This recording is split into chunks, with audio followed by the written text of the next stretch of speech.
राजस्थान के बीकानेर में all India SC/ST railway employees association का जोनल वार्षिक अधिवेशन हुआ। इस कार्यक्रम में पंडाल को भव्य रूप से सजाया गया था। बाहर बड़े बड़े बैनर पोस्टर भी लगाए गए थे। कार्यक्रम की शुरुआत पूरे शहर भर में जुलूस से निकली, जो लोग हाथों में जय भीम का झंडा लिए लगातार नारे लगा रहे थे।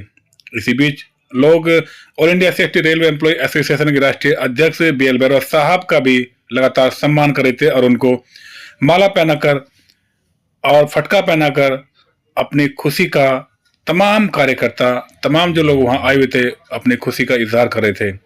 कई लोगों ने बैरवा साहब को पुस्तक व अन्य चीजें भी भेंट की और ये कार्यक्रम बाबा साहब अम्बेडकर चौक पर लगातार काफी देर तक चलता रहा। कुछ लोग बाबा साहब की तस्वीर पर ऊपर लगातार माल्यार्पण भी कर रहे थे, यानी कि माला लगातार बाबा साहब को पहना रहे थे और सब में खुशी का आलम था। ये देखिए किस तरह से जोश भरे अंदाज में सब लोग हाथ उठाकर बाबा साहब का नारा लगाकर इसी कार्यक्रम में जोश और उत्साह लगातार भर रहे हैं।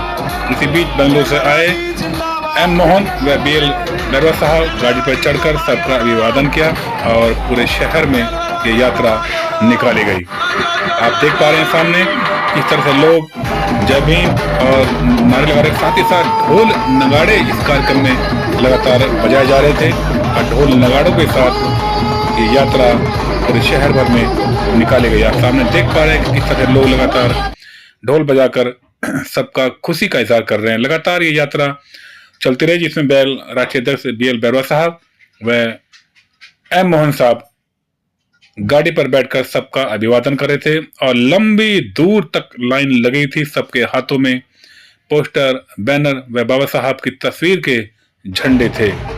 और ये देखिए किस तरह से राजस्थानी नृत्य भी इस कार्यक्रम में किया गया। आप सामने देख पा रहे हैं किस तरह से घोड़ा बनाकर एक व्यक्ति पूरा इसमें डांस कर रहा है, यानी कि राजस्थान की पूरी कलाकृति इस कार्यक्रम में शामिल थी और लोगों की भीड़ आप देख पा रहे हैं।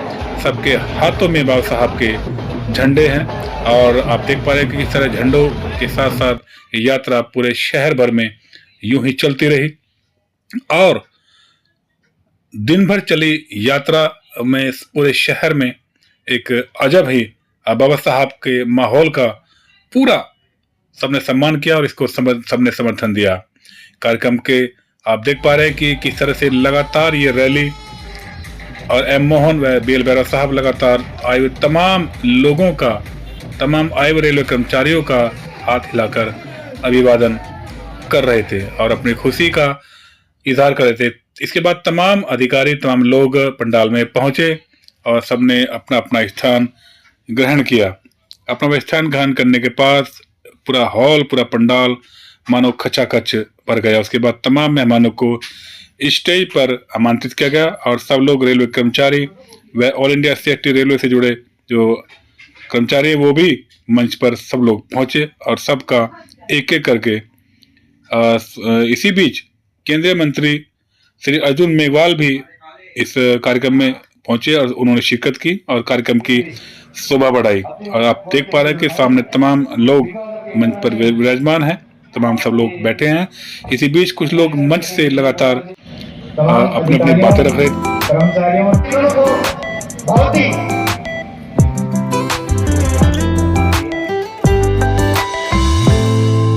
इसी बीच केंद्रीय मंत्री श्री अर्जुन मेघवाल जी ने दीप प्रज्वलित किया और साथ ही साथ बाबा साहब व बिरसा मुंडा की तस्वीर पर पुष्पांजलि व माल्यार्पण किया।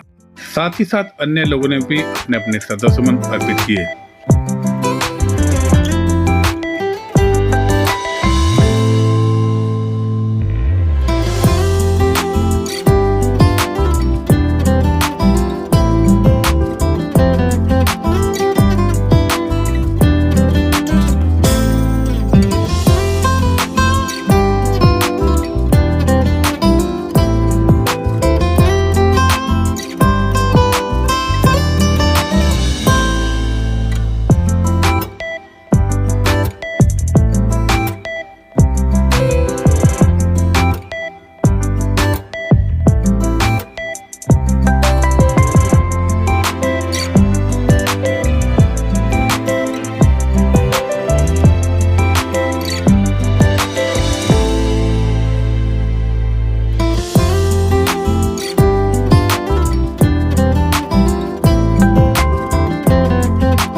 पुष्पांजलि के बाद केंद्रीय मंत्री श्री अर्जुन मेघवाल जी का भव्य स्वागत किया गया।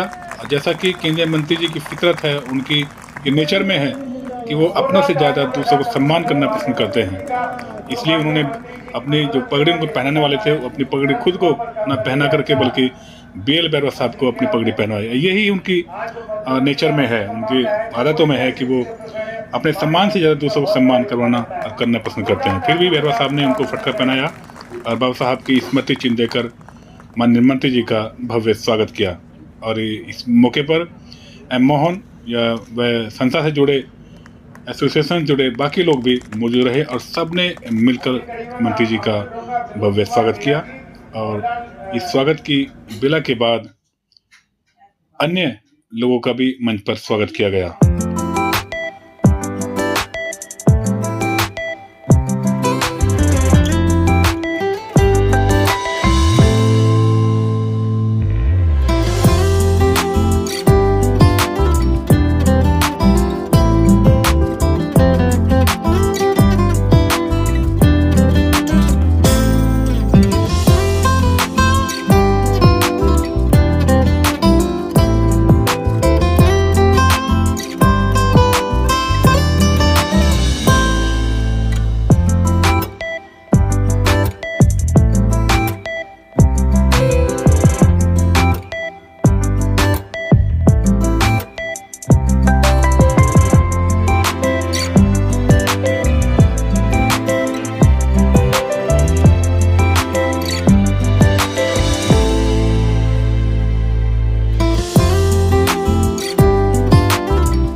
स्वागत की बेला के बाद माननीय मंत्री श्री अर्जुन मेघवाल जी ने अपना उद्घोषण किया और सबको संबोधित किया। विषय तो आपने बताए, जो एक तो छुट्टी का विषय था, आपकी 4 मांगे थी ना बैरवा जी। एक इनफॉर्मल मीटिंग के तो आपके 2 से 3 हो ही गए, ऑर्डर उसी दूसरे दिन ही करा दिया था। एक आपका कार्ड पास का भी हो गया था। और अश्विनी वैष्णव जी जो हमारे रेल मंत्री जी हैं, मैंने इनको कई बार जिक्र उनसे किया है। पहले भी रेल मंत्रियों से मैं SC/ST जो हमारा रेलवे एम्प्लॉयज एसोसिएशन के मुद्दों पे मिलता रहा हूं, लेकिन इनका जो स्वभाव है वो आपके प्रति सकारात्मक है, नरम भी है। क्योंकि रेल मंत्री को तो सबसे डील करना पड़ेगा ना, जो ट्रेड यूनियन है उनके भी लोग हैं, उनको भी डील करना पड़ेगा। मंत्री जी के संबोधन के बाद all India SC/ST railway employee association के राष्ट्रीय अध्यक्ष BL बैरवा साहब ने भी सबका धन्यवाद करते हुए और मंत्री जी को भी बहुत बहुत धन्यवाद करते हुए, सबका धन्यवाद करते हुए अपनी बात रखी। और कार्यक्रम के अंत में BL बैरवा साहब ने, यानी जो all India SC/ST railway employee association के राष्ट्रीय अध्यक्ष हैं, उन्होंने मीडिया से बात करते हुए अपने विचार साझा किए और वहाँ हुई तमाम क्रियाकलापों को लेकर के, कार्यक्रम को लेकर के अपनी पूरी जानकारी दी और किस किस तरह की चर्चाएं इस कार्यक्रम में रही और क्या क्या मंत्री जी ने आश्वासन दिया, इसको लेकर के तमाम बातें श्री BL बैरवा साहब ने बताई। आइए सुनते हैं कि BL बैरवा साहब ने क्या क्या कहा। नेशन न्यूज इंडिया चैनल में आपका हार्दिक स्वागत है। और आज हम वार्षिक अधिवेशन के अंदर, जो जोनल अधिवेशन था, आप देखते हैं आए दिन पूरे भारतवर्ष के अंदर all India SC/ST railway employee association के जो पदाधिकारी हैं, चाहे BL बैरवा जी हैं, चाहे अशोक कुमार जी हैं महामंत्री, आए दिन कर्मचारियों की समस्या के लिए पूरे भारत का भ्रमण करते हैं और एक भी दिन घर नहीं बैठते। वही एक कारण है जो कि उनकी समस्याओं का समाधान हो रहा है, कर्मचारियों की समस्याओं का समाधान हो रहा है।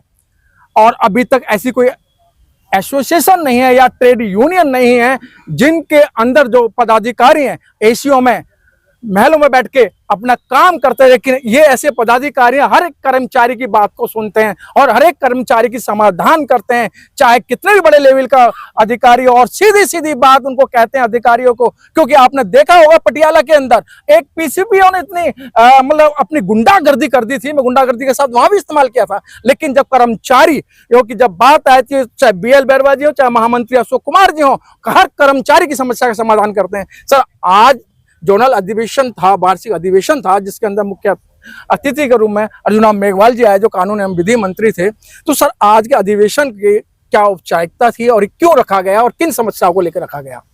आज all India SC/ST railway employees association उत्तर पश्चिम रेलवे का जोनल वार्षिक अधिवेशन था। और ये जोनल वार्षिक अधिवेशन खासकर जो हमारा 26 नवंबर को संविधान दिवस होता है, उसके उपलक्ष्य में हमने रखा था।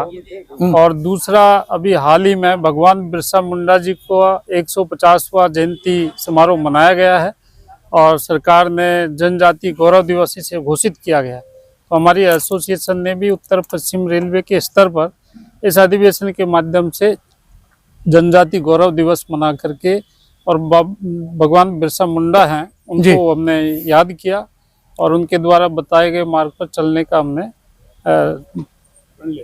प्रणय लिया। तो दूसरा, ये जो अधिवेशन है, राष्ट्रीय अधिवेशन, जैसे आपने देखा कि नागपुर में हुआ था पिछली बार, और रेल मंत्री जी और हमारे कानून मंत्री जी दोनों ही वहाँ पधारे थे। और अब ये आज जोनल अधिवेशन हुआ, आपने ये भी देखा होगा कि यहाँ पर भी आज अर्जुन मेघवाल साहब हमारे कानून मंत्री जी हैं, वो यहाँ पधारे। हमारे रेलवे के पीसीपीओ हैं प्रदीप कुमार सिंह, वो भी यहाँ पधारे। जो बीकानेर मंडल, बीकानेर कारखाना के जो हमारे अधिकारी हैं, वो भी यहाँ पधारे। और तमाम इंडियन रेलवे के, भारतीय रेल के अलग अलग जोन के हमारे जोनल सेक्रेटरी, जोनल प्रेसिडेंट, ये सब यहाँ पधारे हैं। हमारे जो एडिशनल जनरल सेक्रेटरी हैं एम मोहन जी और senior vice president Murmu ji, जो केंद्रीय कार्यकारिणी के आप सीनियर वाइस प्रेसिडेंट हैं, आप लोग भी यहाँ पधारे। तो कुल मिलाकर के एक व्यापक स्तर पर ये हमने मनाया है। सर, जो समस्या है, जो आपने नागपुर के अंदर जो समस्या रखी थी, अभी अर्जुन राम मेघवाल जी ने उन समस्याओं को गिनाया, उसमें से कुछ समस्याओं का समाधान वो आपने बताया कि नागपुर में ही समाधान हो गया था, और कुछ समस्याएं ऐसी रह गई हैं जो अभी उनका समाधान नहीं हुआ है। तो वो कौन कौन सी समस्या रह गई हैं जिनका अभी समाधान नहीं हुआ है? नागपुर के अंदर हमारे जो अधिवेशन के दौरान माननीय रेल मंत्री जी और माननीय कानून मंत्री जी से मांग की गई थी कि हमारे एसोसिएशन को ब्रांच लेवल तक कार्ड पास की सुविधा दी जाए, और इसके अलावा जो हमारी इनफॉर्मल मीटिंग है उसकी फ्रिक्वेंसी 2 से बढ़ा करके बढ़ाई जाए। तो और एक पदाधिकारियों के ट्रांसफ़र की बात थी जी, और एक हमारे ऐसे AGM और क्वार्टरली मीटिंग होती है, उनमें जो ऑफिस बेयर आते हैं उनके स्पेयरिंग की बात थी जी। तो उनमें से 2 जो मांगे थी वो तत्काल वहीं की वहीं मान ली गई। अगले दिन उसके आदेश भी जारी हो गए थे। तो आज हमने इसके लिए माननीय रेल मंत्री जी को और हमारे कानून मंत्री जी को हमने इसके लिए धन्यवाद भी दिया है।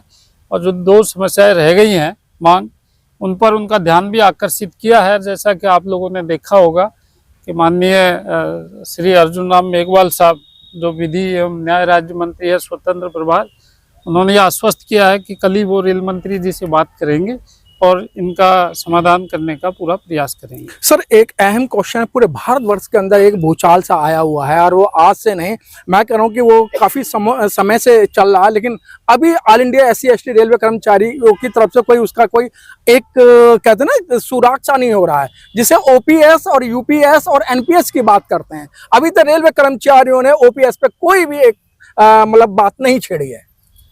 जहाँ तक हमारी, हालांकि ये विषय ट्रेड यूनियन फेडरेशन का है, लेकिन क्योंकि हमारे कर्मचारी भी इससे प्रभावित होते हैं, तो आपको ध्यान होगा नागपुर के अधिवेशन में भी हमारे लोगों ने रेल मंत्री से सीधा OPS लागू करने की मांग की थी।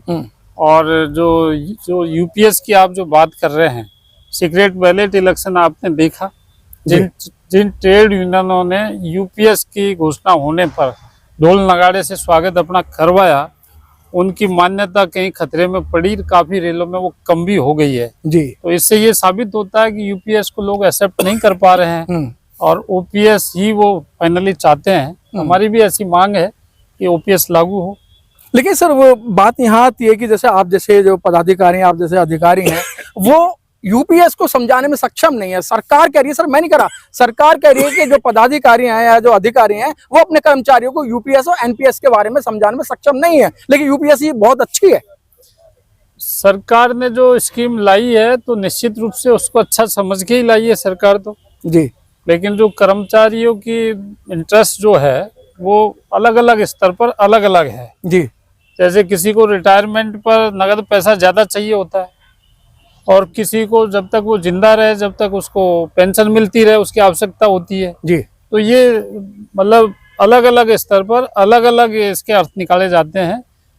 सर अभी हमने कुछ कर्मचारियों से बात किया तो कर्मचारियों का मानना है कि यूपीएस एक बुढ़ापे की लाठी है, अगर वो लाठी अगर जीवित रहेगी तो हम जीवित रहेंगे और हमारा वहाँ सम्मान रहेगा। क्या मानना है आपका? यूपीएस के लिए बता रहे हैं? ओपीएस के लिए। ओपीएस के लिए जी। वो तो जब हम खुद देख रहे हैं लोगों को कि जो 100 साल की उम्र जिनकी हो गई है और जिनके कोई लुक आफ्टर करने वाला नहीं है और रेल कर्मचारी रहा है, वो भी आज ओपीएस की वजह से सम्मान का जीवन जी रहा है। जी। तो कहीं न कहीं जो लाभ ओपीएस में है वो एनपीएस या यूपीएस में नहीं है, इसीलिए लोग चाहते हैं कि ओपीएस लागू हो। बाकी एनपीएस के प्रति लोगों का रोष ज़्यादा था जी। और इसलिए सरकार ने कोशिश की कि बीच का कोई रास्ता निकला इसमें जी। और जो दोनों फेडरेशन हैं उनके साथ समझौता करके और एक यूपीएस का उन्होंने रास्ता निकाला। अब कुछ लोगों को इसमें मेरिट लगता है, कुछ को डिमेरिट लगता है जी। लेकिन जो रिटायर्ड लोग हैं उनको ये अच्छी तरह पता है कि ओपीएस ही बेटर है। तो सर आगामी योजना क्या है एसोसिएशन की? एसोसिएशन सबसे पहले तो जिस उद्देश्य के लिए बनी है, जिनमें आरक्षण को प्रोटेक्ट करना जी। रिजर्वेशन एंड प्रमोशन जैसे हम लोग लड़ाई लड़ी रहे हैं जी। और प्राइवेट सेक्टर में रिजर्वेशन लागू करना, जुडिशरी में रिजर्वेशन लागू करना, इंडियन जुडिशियल सर्विसेज का गठन करना, ये तमाम तरह के जो मुद्दे हैं इन मुद्दों पर हमारी लड़ाई चल रही है। ये लड़ाई चालू रहेगी। जब जब आवश्यकता पड़ती है हम लोग आंदोलन भी करते हैं। जब निगमीकरण की बात आई थी तो आपने देखा हमने देशव्यापी आंदोलन किया था जी। और उसका परिणाम ये निकला कि निगमीकरण पर रोक लगी एक तरह से। और जैसे ट्रेन को प्राइवेट ठेके को देने की बात थी जी, उसके खिलाफ भी हमारा आंदोलन हुआ और माननीय मंत्री जी से बात हुई तो वो ट्रेन प्राइवेट ठेके में जो जा रही थी वो रुक गई थी। तो एसोसिएशन जो संघर्ष करती है वो दिल से करती है, कर्मचारियों के हित में करती है और मजबूती के साथ में करती है। सर एक नारा बड़ा गूंजता है और यहाँ मंत्री जी भी बड़े पैमाने पे गूंजते हैं, चाहे रेल मंत्री हो चाहे कानून एवं विधि मंत्री हो, कि बीएल बैरवार और अशोक जी का बड़े पैमाने पे एक समन्वय बना हुआ है और कर्मचारियों की एक आस्था है, उस आस्था को लेकर आप बड़े पैमाने पे काम कर रहे हैं। तो कर्मचारियों के लिए क्या संदेश है? कर्मचारी हम लोगों का सबका जो उद्देश्य है जी, वो यही है कि जो हमारे अनुसूचित जाति जनजाति वर्ग के कर्मचारी हैं इनको इनके संवैधानिक अधिकार मिले, इनके साथ जो कोई शोषण हो रहा है वो उस पर रोक लगे। और मैं कर्मचारियों को बाकी लोगों को यही कहना चाहूँगा कि जिस तरह से हम बड़ी सोच के साथ में इस कारवा को यहाँ तक लेकर के आए हैं एसोसिएशन को, जो स्थिति आप लोगों ने एसओ की देखी थी उसको कहीं से कहीं आज पहुँचा दिया है जी। तो आप लोग भी मेहनत करें ताकि ये और ज़्यादा ऊंचाइयों को छुए और ज़्यादा लोगों को लाभ मिले और हमारे हक सुरक्षित रहे। आपसे बीएल बैरवा जी, जिससे कि मैंने इंट्रोडक्शन में बता ही दिया था कि आए दिन बाहर रहते हैं, ना घर की चिंता ना बच्चों की चिंता, की चिंता है तो कर्मचारियों की चिंता है कि मेरा कर्मचारी किस परेशानी से जूझ रहा है और वो परेशानी को खुद पूछते हैं कि कर्मचारियों से, चाहे मंडल है, जोन है या अन्य डिवीजन है, उनमें कर्मचारियों से पूछा जाता है कि आपको क्या समस्या, समस्या बताएं, उसका समाधान बीएल बैरवा और अशोक जी करेंगे। कैमरामैन जयराम के साथ मनोज पिप्पल, बीकानेर, राजस्थान से।